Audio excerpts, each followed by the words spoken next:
قربانی کے لیے جانور کیسا ہونا چاہیے؟ کیسا ہونا چاہیے قربانی کے لیے جانور؟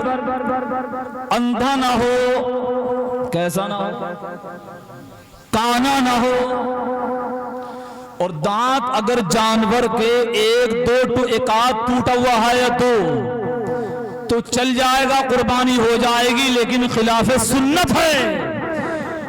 قربانی تو ہو جائے گی، ایک آدھ دو دانت ٹوٹے ہوئے ہیں، لیکن اتنے دانت زیادہ ٹوٹ گئے کہ اسے اپنا گوشت چبانے میں کھانے میں آسانی نہیں ہے، دقت آ رہی ہے، ایسے جانور کی قربانی نہیں ہوگی۔ سینگ اگر ٹوٹا ہوا ہے، اب سینگ کتنا، یہ بھی تو ہے نا، سینگ کتنا، یہ بتا دوں کتنا سینگ ٹوٹا ہوا ہے تو قربانی نہیں ہوگی۔ دراصل یہ بات میں اس لیے کر رہا ہوں کہ یہ فون بہت آتے ہیں ان دنوں میں، ابا کٹرا لائے، سنگ ٹوٹا ہوا، اس کا ہو جائے قربانی؟ ٹوٹا ہوا لایا کیوں تھا تو؟ وہ کٹیے بھینس لائے تھے، وہ لنگڑی ہے، قربانی ہو جائے گی؟ تو لنگڑی کی قربانی کرے گا؟ حضرات غور کریں، میں نے بتا اندھا نہ ہو، لنگڑا نہ ہو، بہرا نہ ہو، اور سینگ کی جو مقدار ہے، اگر 9 انچ کا سینگ ہے، مثلا 9 انچ کا، اور اس میں سے 3 انچ اگر ٹوٹا ہے تو قربانی نہیں، سمجھے آپ؟ مطلب تہائی سے کم اگر ٹوٹا ہے، تہائی سے اگر کم ٹوٹا ہے تو قربانی ہو جائے گی، لیکن خلاف سنت ہو جائے گی، لیکن خلاف سنت ہے، لیکن یہ ہو جائے گی۔ اور تہائی سے کچھ زیادہ ٹوٹ گیا ہے یا تہائی ٹوٹا ہے تو قربانی اس جانور کی نہیں ہوگی، نہیں ہوگی۔ اچھا، اب لوگ لے کے آتے ہیں، بولے کہ صاحب بھینس لائیں، لیکن ایک تھن میں دودھ ہی نہ آتا، اس کو سوکھا ہوا نہیں ہوگی۔ ہاں ایک آدھ تھن کا مسئلہ ہے، یا 2 تھن اگر ایک آدھ کا ہے تو چل جائے گی، اور 2 تھن خراب ہے تو نہیں ہوگی۔ بکری کا ایک تھن سوکھ گیا تو قربانی نہیں ہوگی۔ اب اور آگے چلیں، جانور انداز اس کو چیک کریے۔ لوگ بڑے چلاک ہیں، صاحب مجھے بتا رہے تھے کہ لوگ بکرے کی آنکھ اگر پھوٹ جاتی ہے تو پتھر کی آنکھ فٹ کرا دیتے ہیں۔ مہنگے والے جو بکرے ہوتے ہیں وہ چلا دیتے ہیں، وہ تو پتھر کی آنکھ ہے، آنکھ دکھ رہی ہے، اس کے سامنے ہاتھوں کو چلا کے دیکھیں، آنکھ بند کرتا تو ٹھیک ہے، اور ایسے کھولے ہوئے ہیں انڈیا گیٹ کی طرح تو سمجھو کہ آنکھ خراب ہے، قربانی نہیں ہوگی، سمجھے آپ؟ ہاں یہ بات آپ نے سنی۔ اب اس سے آگے سنیں، قربانی جب واجب ہو گئی تو کرنا چاہیے۔ اب سامان کھانے پینے کا اور سواری، صحابہ کرام بولے سرکار قربانی کیا ہے؟ نبی نے فرمایا قربانی تمہارے باپ ابراہیم علیہ السلام کی سنت۔ تو صحابہ بولے سرکار آپ یہ بتائیے کہ سنت ہے، اس سے ملے گا کیا؟ اس سے ملے گا کیا؟ سرکار نے فرمایا کہ قربانی جس جانور کی ہوتی ہے، جتنے بال اس جانور کے جسم پہ ہوتے ہیں، اللہ اتنے گناہ معاف فرما دیتا ہے۔ سبحان اللہ، اتنے گناہ معاف ہو جاتے ہیں۔ اور قربانی کے لیے جانور کو لٹا کے جب اس کے گلے پہ چھری چلتی ہے، میرے نبی فرماتے ہیں جب اس کے خون کا قطرہ زمین پہ گرتا ہے، اللہ قربانی کرنے والے کے پچھلے سارے گناہ معاف فرما دیتا ہے۔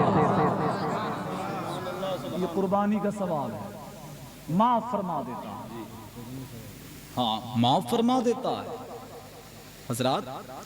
اور یہ جو قربانی ہم تم کر رہے ہیں نا، میں نے بتایا کہیں جانے کے لیے چیزیں چاہیے 2، سواری اور سامان۔